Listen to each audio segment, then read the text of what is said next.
आंदोलन इतना बड़ा आंदोलन होगा, लाडपुर का पूरे देश में नाम होगा कि दलित समाज के साथ बीजेपी सरकार ने ऐसी ऐसी घटना करी, पूरे देश में नाम होगा लाडपुर का होगा। मेरा नाम करण वाले में रोहतक गया है, सोशल एक्टिविस्ट रोहतक से आए हैं आप। आपका धन्यवाद जो आपने आकर दलित समाज की टूट रहे के और सरकार के खिलाफ जो एक आवाज उठाई, आपका धन्यवाद करता हूँ मैं जी।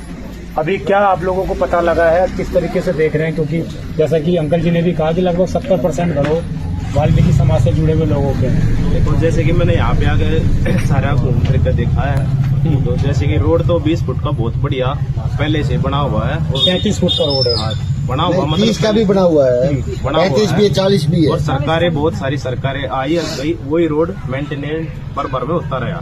मगर अब दिल्ली में बीजेपी सरकार बनी है जब से वाल्मीकि समाज को सबसे ज्यादा टारगेट करा, दलित समाज। सबसे पहले सुल्तानपुर सी ब्लॉक में वाल्मीकि की झुग्गी तोड़ने का काम करा, फिर मैरम नगर में पूरे वाल्मीकि समाज के घर तोड़ने का काम करा। ये बोलते हैं ये कब्जा करते हैं, भाई गांव देहात में कहीं भी चले जाओ, किसी के कागज नहीं मिलते हैं, ठीक है।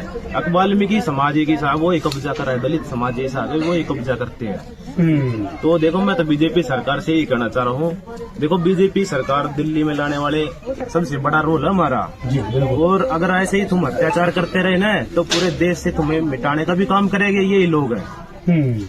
देखो मैं घूमा हूँ, देखो सीधा रोड है ये बिल्कुल, पर जैसे हम स्टार्ट होता रोड तो 2-3 तो अपने जाट समाज के घर है, ये टूट रहे, निशान लगा दिया।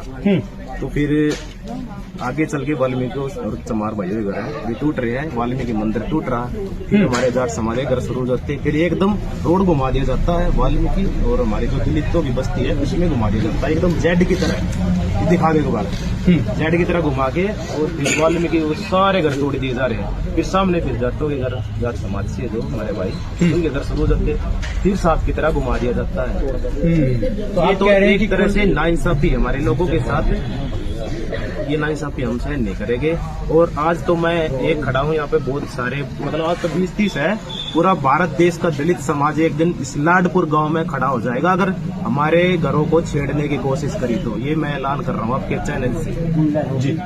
आप लोग क्या, जो आप लोगों के दलित नेता तरीके से कहे जाते हैं संसद में आवाज उठाते हैं, चंद्रशेखर आजाद, उन लोगों तक पहुंच बनाई, आप लोगों ने बातचीत की उनसे? क्या हाँ जी, उनसे सब बातचीत हो रही है हमारी, और हम अपना पहले लीगल कार्रवाई करेंगे, क्योंकि पहले हम एसडीएम से मिलेंगे और मुख्यमंत्री से भी मिले। कल को ये नहीं बोले कि हमारे पास तो ये मामला था ही नहीं, हमारे पास ये लोग आए नहीं, तो पहले हम इनसे मिलेंगे, फिर हम बाद में करेंगे हमने जो कुछ ऐलान करना। उसके बाद आप लोग आंदोलन के लिए भी उतरे? बिल्कुल, हम आंदोलन इतना बड़ा आंदोलन होगा, लाडपुर का पूरे देश में नाम होगा कि दलित समाज के साथ बीजेपी सरकार ने ऐसी ऐसी घटना करी, पूरे देश में नाम होगा लाडपुर का होगा।